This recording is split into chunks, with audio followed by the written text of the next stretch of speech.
وادی سوا شدید سردی کی لپیٹ میں ہے، لیکن ٹھنڈ کی پرواہ کیے بغیر برف باری سے لطف اٹھانے سیاحوں کی بڑی تعداد نے مالم جبہ کا رخ کر لیا۔ شیریں زادہ کی رپورٹ دیکھیے۔ سطح سمندر سے 9300 فٹ کی بلندی پر برف پوش وادی مالم جبہ ان دنوں پر رونق مقام بن گیا ہے۔ برف سے ڈھکے پہاڑ، گھنے اور حسین جنگلات سیاحوں کو اپنی جانب کھینچ رہے ہیں۔ سیاحوں کی بڑی تعداد نے برفیلی وادی میں ڈیرے ڈال لیے۔ مالم جبہ آئے اور چیئر لفٹ کے سیر نہ ہو یہ ممکن ہی نہیں۔ سب نے چیئر لفٹ کے سفر کے مزے بھی لوٹے۔ منچلوں نے سنو ٹیوب پر خوب موج مستی کی۔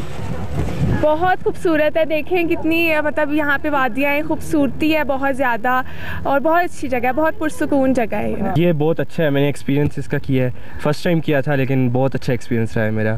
سیاحوں نے یادگار لمحات کو کیمروں میں بھی محفوظ کیا۔ شدید سردی لیکن دل فریب نظارے دیکھ کر ہر کوئی جنت نظیر وادی کا دیوانہ ہو گیا۔ مالم جبہ میں برف باری کے بعد ہر سو سفیدی چھا گئی ہے اور سیاح برف کو دیکھنے کے لیے بڑی تعداد میں یہاں کا رخ کر رہے ہیں۔ شیریں زادہ، ہم نیوز، مالم جبہ، سوات۔